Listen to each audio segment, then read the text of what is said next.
Ladies and gentlemen, once again, welcome to the Kakasungura YouTube channel. A big thank you to each and every one of you for your continued support. And may God bless you, those who are working tirelessly to make sure this platform is growing. May God bless you so much. Ladies and gentlemen, I will be mixing Swahili and English as necessary so that my points can be home clear and precise. And if you're watching this video, I want to beseech you to take 1 or 2 seconds, click that subscribe button, and of course, remember to turn on your notification bell so that once I upload a video, you are able to be notified. Ladies and gentlemen, we are all aware when you compare the total voter turnout in the 2022 general election, you compare the voter turnout of the 2017 general election, you compare the voter turnout of 2013 general election, you compare the voter turnout of 2007 general election, you compare the voter turnout of 2002 general election. Ladies and gentlemen, you can notice a very big difference in terms of the Kenyans who turned up to vote. Why? It's like Kenyans are getting fed up to the way the electoral system in Kenya is being operated. IBC confirmed this year that a number of Kenyans have written to them asking them the procedure of removing one's name from the IEBC register. After the August general election, after the 9th August general election this year, you saw what happened in Bomas. We have analyzed and you all understand. The case went to court. You understand what happened in court. So immediately after the court verdict, Kenyans began to rally and asking for ways to remove their name from the electoral register because Kenyans felt there is no any other reason why they should continue voting when an election cannot be credible, transparent, and verifiable. So Kenyans said, there is no need we continue voting. Ni vizuri tujitoa kwa ABC register, tujue kwamba we don't vote so that when an election is being held, we don't care.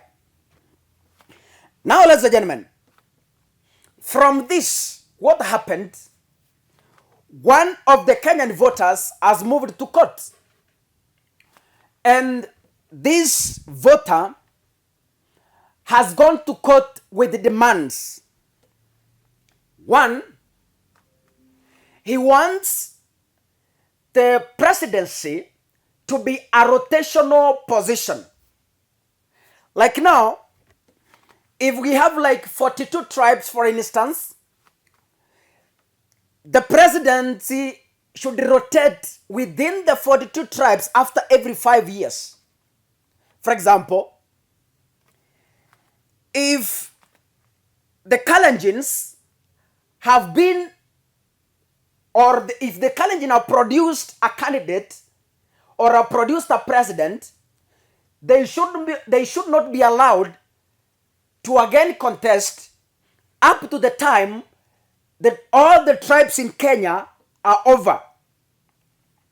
If the Luo have produced a president, they will not be allowed again to contest before ni kama chama, ni kama merry-go-round yani. Mukianza, you know, if you are 10 members in a merry-go-round, munachagua numbers. Number 1, 2, 3, 4, 5 up to 10.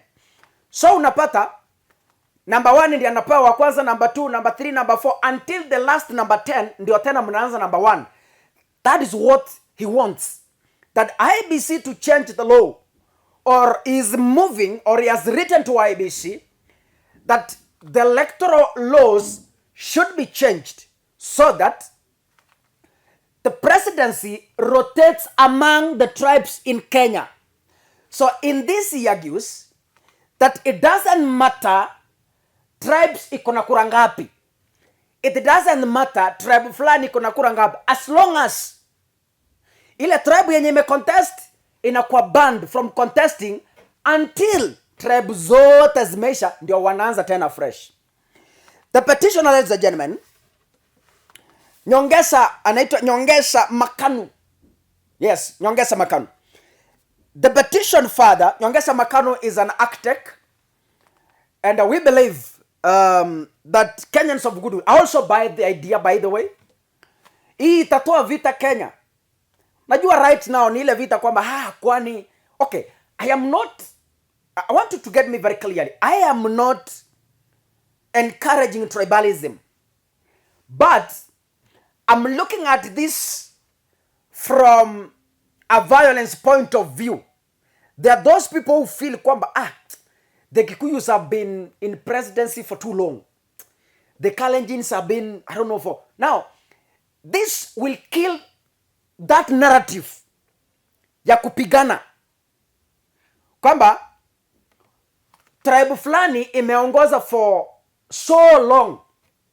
Itaondoa hiyo kitu, ladies and gentlemen. Now,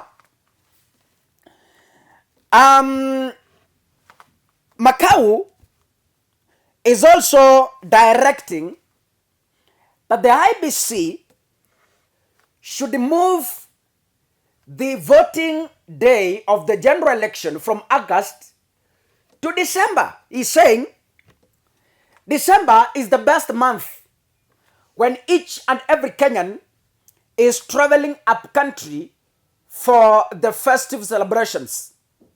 Now he argues that this will allow each and every Kenyan to participate in an election. He is saying August gives people difficult times to travel up country, and there are those people who are planning to just travel during Christmas. In his petition, he is also seeking, or is also arguing, that August interferes with the school calendar. And December is ideal because you find schools are closed. And this one will enable us to go as per the curriculum calendar. Tunapofanya kura mwezi wa 8, tusifunge shule. Tufanye kura December wakati wanafunzi wote wamefunga, so that it's able to go as per. This is what he's saying in his petition. That holding a presidential election on the second Tuesday of August affects national economic activities negatively, particularly the tourism sector, because it clashes with the season for the wild-based migration. That is another argument in the Serengeti and Masai Mara ecosystem. Now, in his petition, he is further saying, or in his letter to IBC, that holding presidential elections and general elections after Jamhuri Day and before Christmas will be more in synchrony with the national economic, financial, and academic calendars. He says, ladies and gentlemen, in his letter also, he is arguing that since independence, the presidential election has largely been tribal. You find it's rotating between two tribes. One tribe inachukua ingine. Hii kitoka inapatia hii. Hii kitoka inapatia hii. For the past close to 50 something years, we are now heading to 60 something.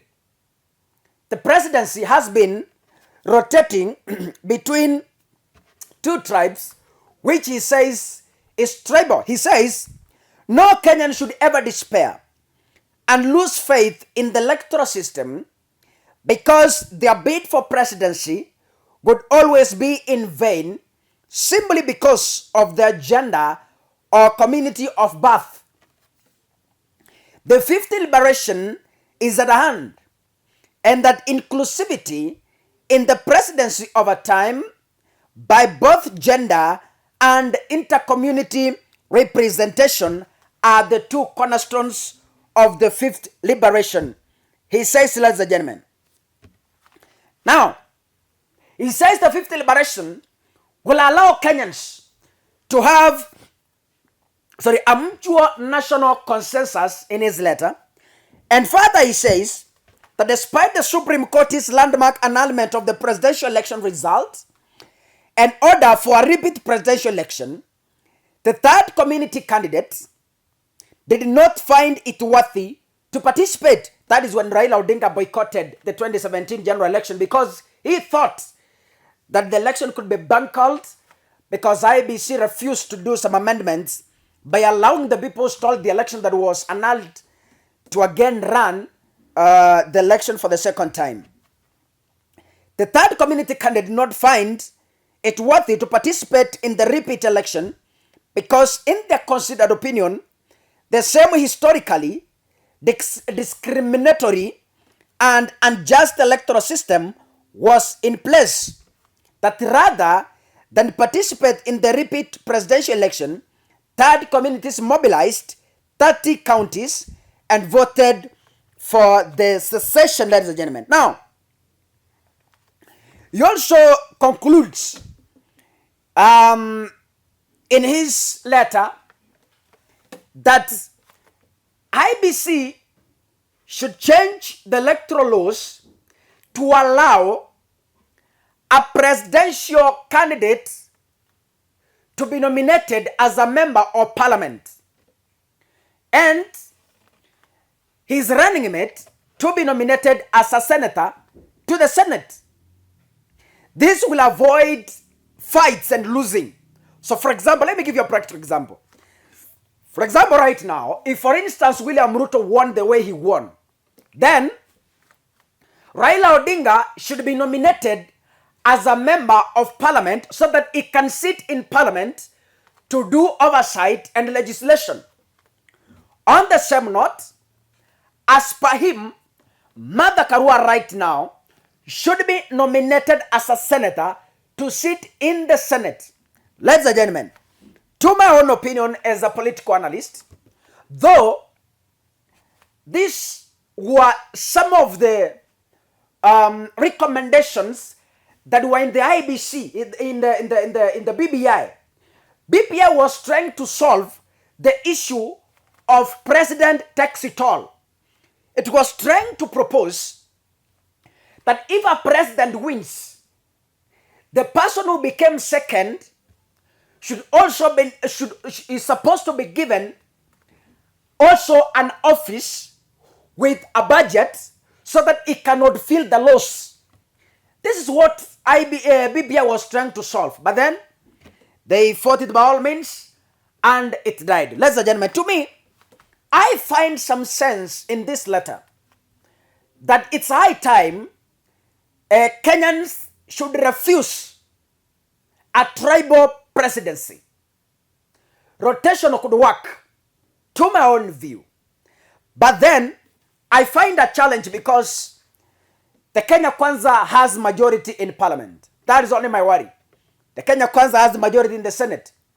Passing these laws could be very difficult and could be like impossible. But we believe that one day, one time, the God of heaven will do justice to Kenyans.